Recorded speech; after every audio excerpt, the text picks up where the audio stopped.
All right, we're finally making some progress. We put our pool cover on. It was 46 degrees a little while ago, and we are running that with just solar right now. We're running 2 pool heaters and the pool pump on high. The pool pump is at 115 volts, 2,850 RPMs. We have a 127,000 BTU all-electric heat pump pool heater that uses 230 volts split phase, and it's using 6,500 watts. We also have a 17,000 BTU 110 volt pool heater that is using 1,300 watts. So we're running all 3, the 2 pool heaters and the pool pump, using only solar. So this right now is the Jacuzzi variable speed pool pump that's running on high.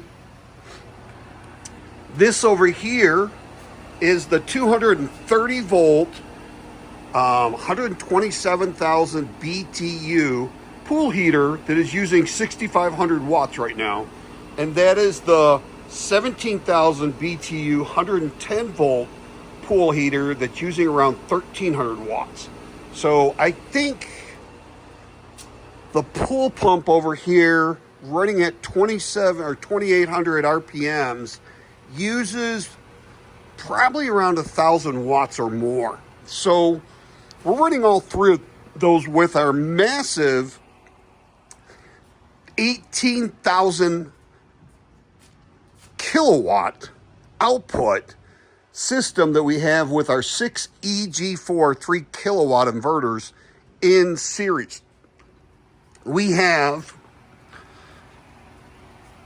16 300 watt mono use panels on this array feeding in to one of those. We have 8 330 watt used mono solar panels on this array. And the same thing over here, 8 330 watt mono solar panels on this array.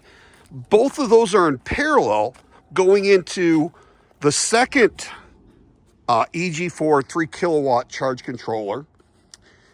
We have only 8 of these bifacial 400 watt to 500 watt mono solar panels that are brand new going into our third EG4 3 kilowatt inverter.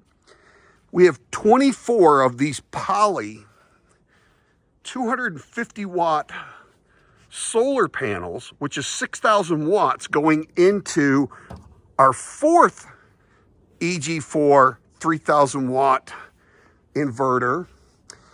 We borrowed one of these.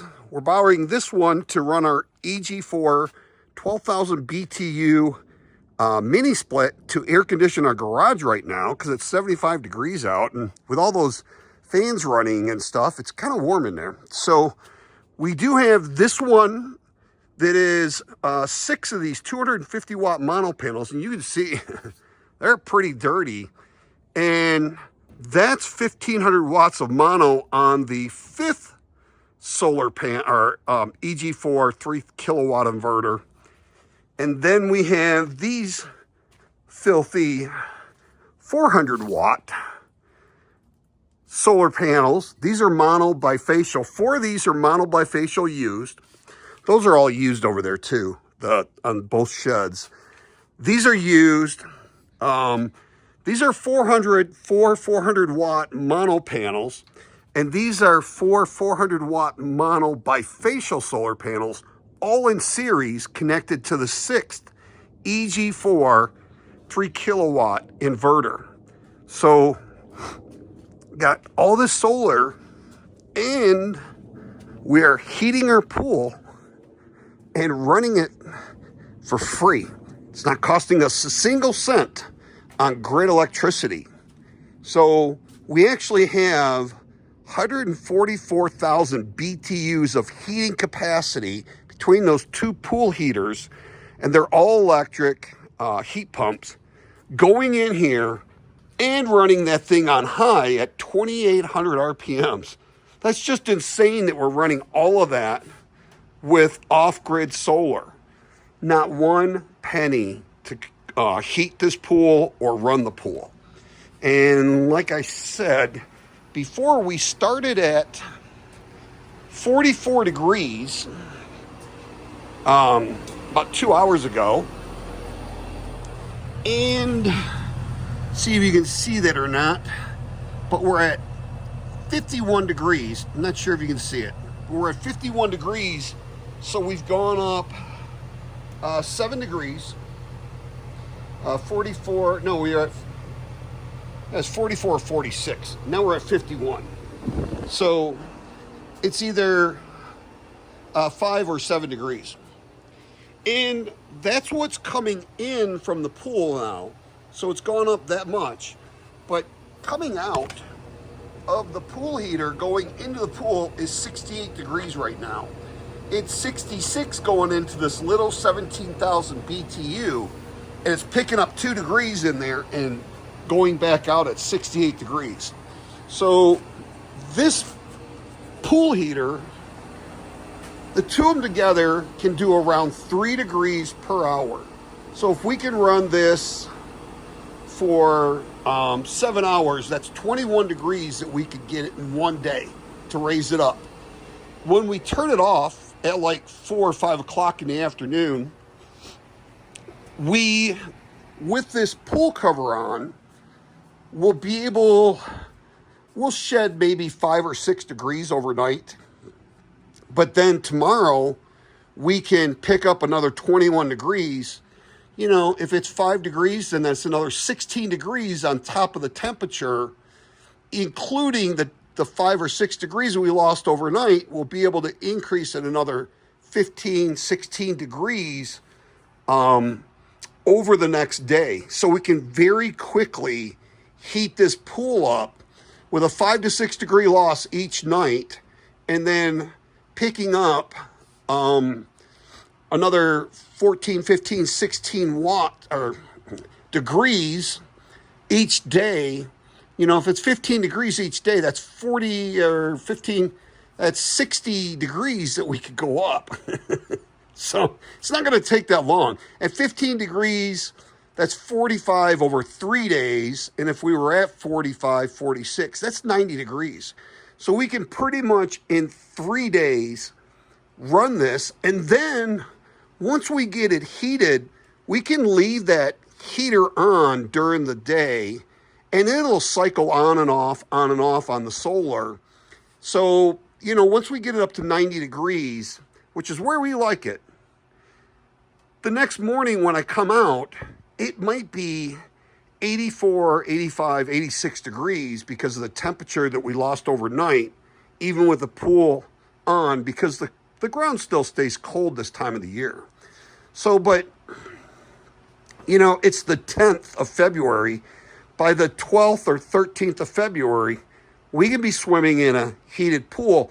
And the one thing that I made different was, last year I tried doing this on my 12 kilowatt grow watt, and I just couldn't do it.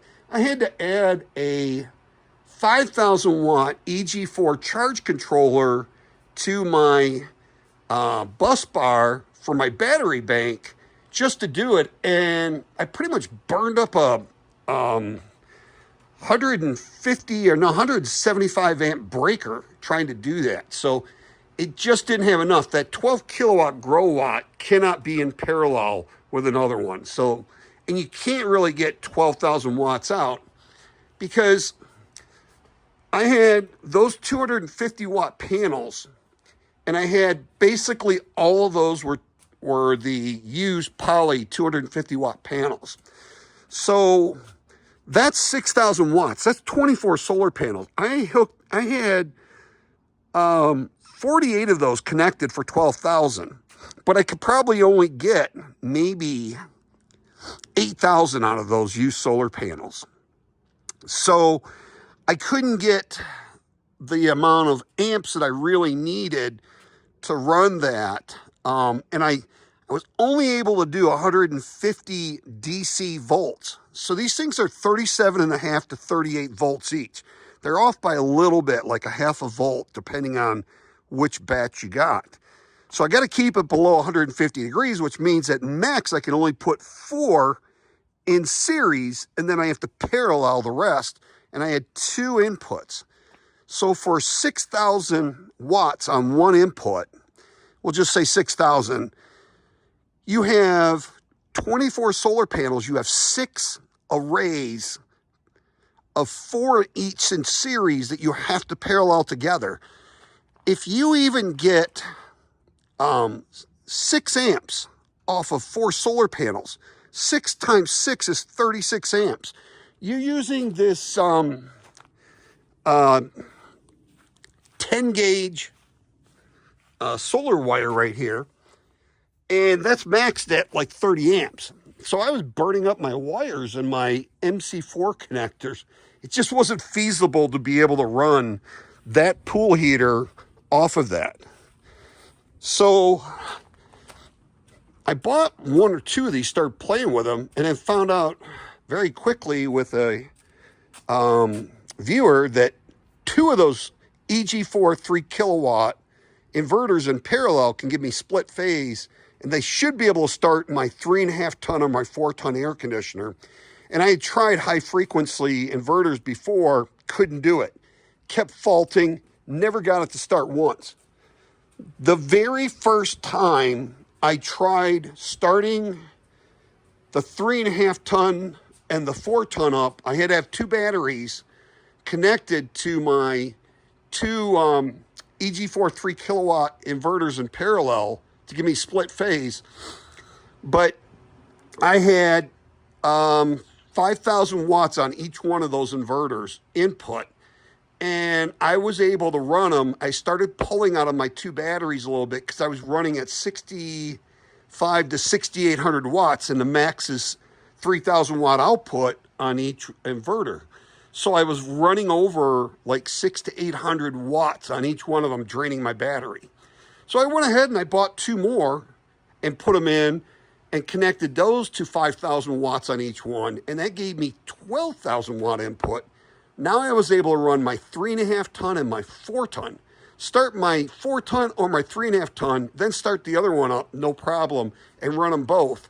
And I was running 65, 6,800 watts. And I was able to do that and still have, I was only running at like 60, 62, 65%. So I wasn't even maxing out my inverters. That Growatt 12 kilowatt low frequency inverter, that was maxed out. I mean, I was having to bring in another 60 some amps with that EG4 charge controller onto that bus bar to just keep it running. So, you know, it was just insane the amount of power I was having to do with that.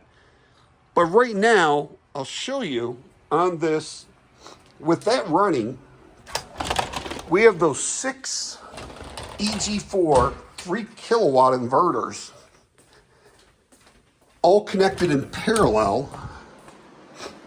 And oops, let's turn our light on. So here's my 6 in parallel. And this one has, my battery's at 99 and 198 amp hours. So I only have these 2 connected with my thing. I actually have 5 batteries connected that are all fully charged. But the way I have it connected on here, it's only recognizing these 2 batteries, because you have to connect it like this, and with the positive on this side, negative on this side, and then the green communication cable. So I tried using this communication cable to go down there, but it doesn't recognize it. So I'm gonna have to take, and I put a hole in here for this so I can run my positive from this one down to the bus bar here, the negative from this one down to the bus bar here, and then the green communication cable right here down to this top battery. And then this is my master battery. All the other ones will be after that. So I should be able to recognize on here. The funny thing was when I was running 2 and then 4, I could only get one of these inverters to show me this output of 200 amp hours and 99%. But every single one of these, I can now get what my battery's at.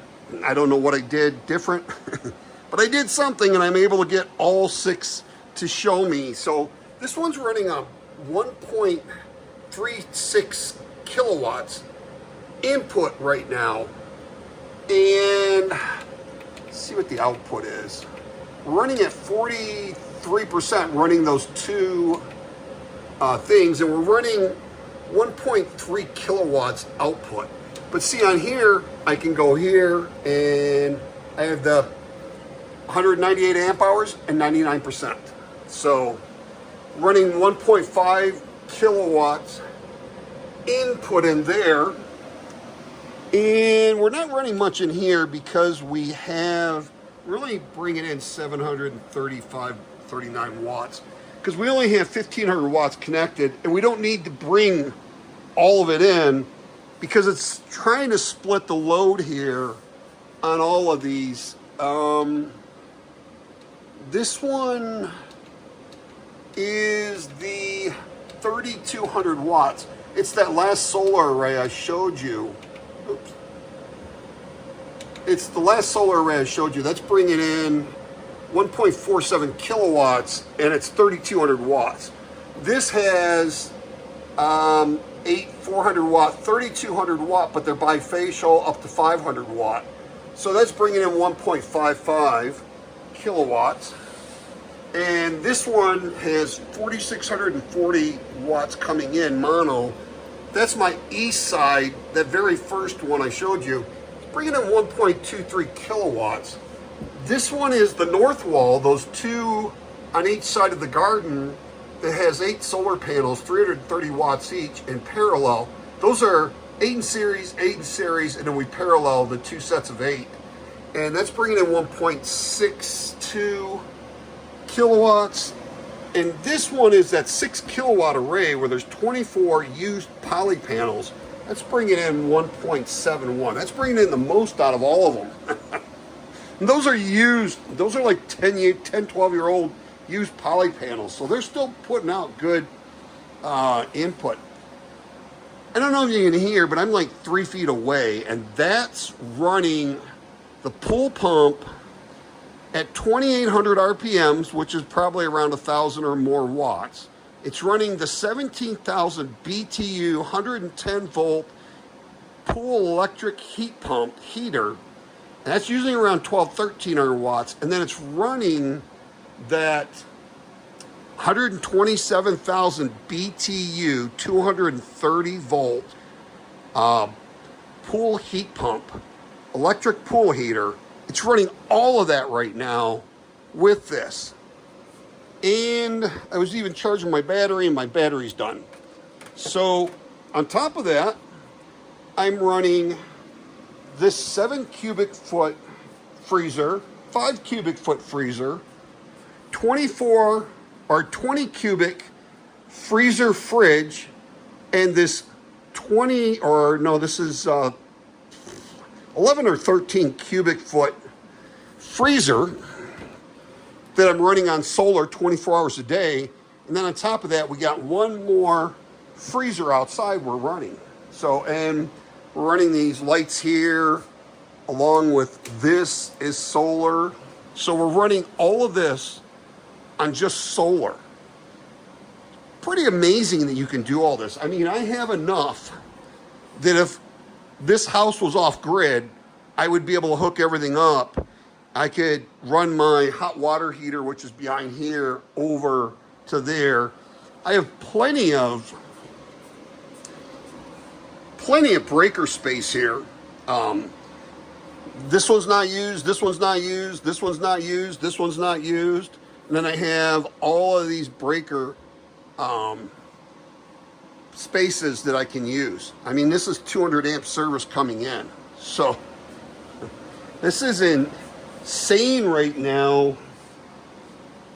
the amount that I'm using on this. So my battery is at 90, I can't tell if it's 98 or 99%, and it's on standby. And this one, 99%, and it's on standby. So we're running everything off of solar. Nothing is being used off the battery, and we don't have any of our solar connected to the grid. None of it. So, pretty amazing. February 10th, 2025, we are able to run our pool, get it heated, and go swimming. Only in Arizona. It's close to 75 degrees today right now.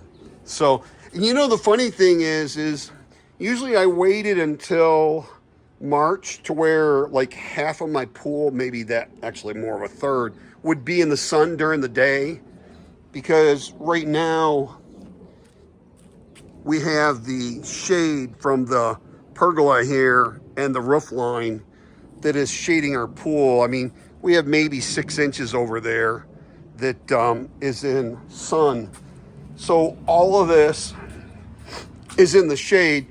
Usually I had to wait to middle of March before I could really start getting any gains, because I didn't have the right amount of inverters or the right inverters to be able to do this. But those 3 kilowatt EG4 output inverters are just little powerhouses.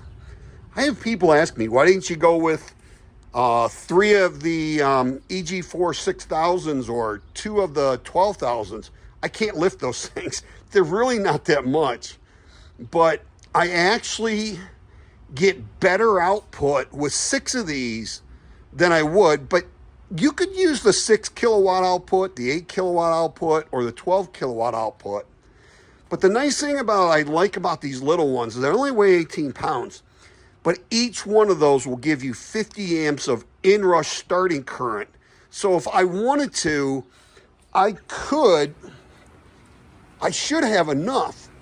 And I could probably start this 3.5 ton upstairs air conditioner and the 4 ton downstairs air conditioner, and I still should be fine. That's going to be another day for a load test on that. But we are now, let's see if I can zoom in on that. We're now at 69 degrees going into the pool. And we are at 52 degrees. So we went up another degree since I started the video of the input water. Actually, we started at 44, 46 today. So we've already gone up that. But just in this 23-minute video I've done so far, we've already gone up a degree in the pool input coming into the heaters, but we've getting another probably 5 degrees output of coming out of the heaters while we're running our pool on 2,800 RPMs. So, and it is so quiet. I mean, over here I've got the pool pump, the 17,000 BTU pool heater, and the 127,000 BTU pool heater. And it's really not that loud over here. But when I come over here, and if I were to sit over here, I can barely even hear that heater and pool pump running. I mean, that's pretty nice to be able to go in the pool and really not hear it. So it is a wonderful, beautiful, pretty much clear day. There's a little bit of clouds up there. Starting to get some clouds over here. But we should be able to run this pool heater. Yeah, a little bit of clouds over here. Usually the clouds come in this way, and, you know, a little bit of a north blowing towards the north. That's the south, so it's blowing this way. But it's kind of clear skies out that way. Just kind of southern blowing up. So anyways, just wanted to do that video on being able to heat your pool for free in February. Now next year, we're going to try running our pool all the way through December, January, and February.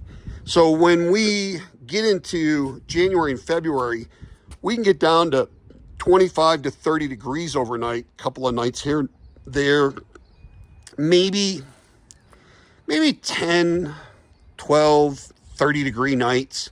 And then the rest are in the 40s and 50s. You know, we might have like 2 to 3 months in the 40s, and then the other ones are in the 50s or higher. So, but if we can keep this at the end of December at 90 degrees with that pool cover on, we probably, if it gets down into the 30s, we could lose 10 to 12 degrees, but we could pick that up easily by 3, 4 o'clock, be back up at that 90 degrees in the pool.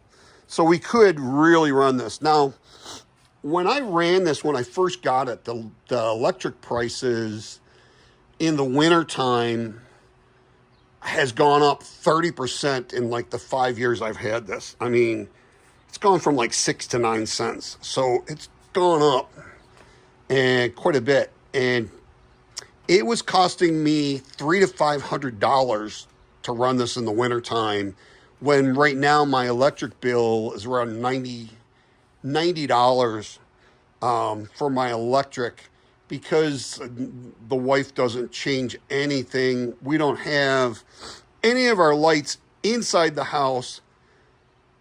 Everything inside the house is on grid. The washer, the dryer, the stove, the refrigerator, the microwave, the dishwasher, the TVs, the lights, and pretty much everything in there that she uses is grid. So she doesn't have to use, I have a washer and dryer in the garage, but she doesn't have to use that because our bill is so cheap.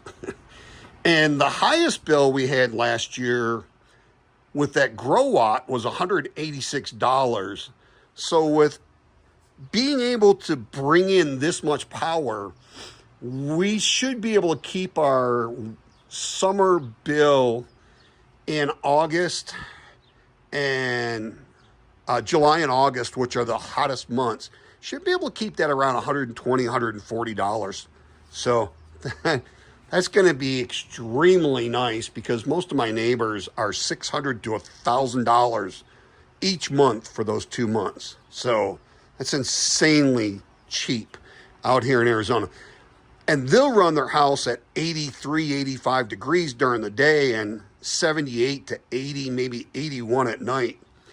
During the day, by 4 o'clock when the wife gets home from work, the house inside is around 64 to 68 degrees upstairs and downstairs. And our bill's like going to be $120, $140. And then overnight, it'll be anywhere from about 7, 8 o'clock on, it'll be anywhere from 67 degrees to 72, 73 degrees overnight. And the only time the air conditioner will actually kick on overnight when we cool the house like that is in July and August. And we'll have 5, 6 batteries hooked up, and we'll still have 30 to 45, 50% left over in the morning at 6 o'clock when we get up of our battery bank. So we easily stay very comfortable. Before solar, we used to keep our house at 83 to 85 degrees during the day and 79 to 81 at night. And we were like a $600 electric bill. I mean, it was insane. If we would have kept our house at 78 degrees nonstop, 24 hours a day, our electric bill would have topped $1,000. So this off-grid solar really does work. It really pays itself back quite a bit. I mean, we're using 2 to 3 times the amount of electricity that we used to use, and our bill is a fraction of the price. I mean, it's like 80% or more cheaper in the summertime. And the fact that we can stay as comfortable as we want. I mean, I have that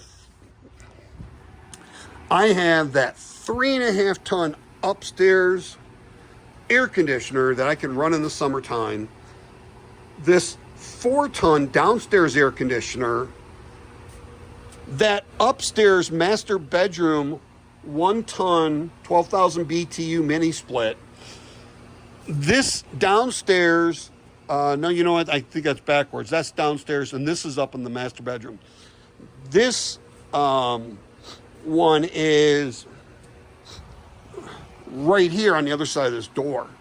And then we have another air conditioner in the living room at 12,000 BTU and another one in one of the bedrooms. I could run all of those and the 2 in the garage. So 6 mini splits, my 3.5 ton and my 4 ton, I could run and get it down to 58 degrees in the house if I wanted to. And it'd be free. I wouldn't be using any grid electricity. The nice thing about these pool heaters is they're chillers too. Those will actually, if the water gets too hot in July and August, I can chill my water just the same way that your heat pump air conditions in the summer and heats in the winter. These do the same exact thing. They cool or heat the water. So very nice. So that's pretty much it. Just wanted to share that with you, that right now that water is at above 50 degrees, and we should be able to get that above 60, between 60 and 65 by the end of the day today, from 44 to 46, one of those two that when we started. And then we'll work on it the next 2 days and get this up to 89 to 90 degrees, and then keep it there.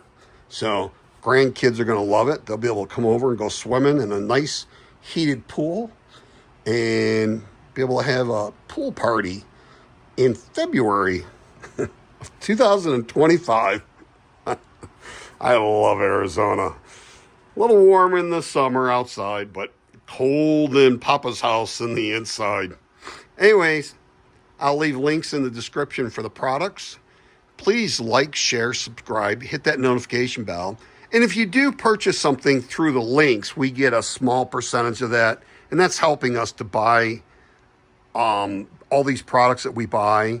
And we get very little off of these. So if you do buy something and you click through the link, that helps us and gives us a little bit, so that we can let you know how these products work and how well they work. And so far, everything I bought EG4 works well. I have no complaints about any of it. I would highly recommend any of the EG4 products that they sell.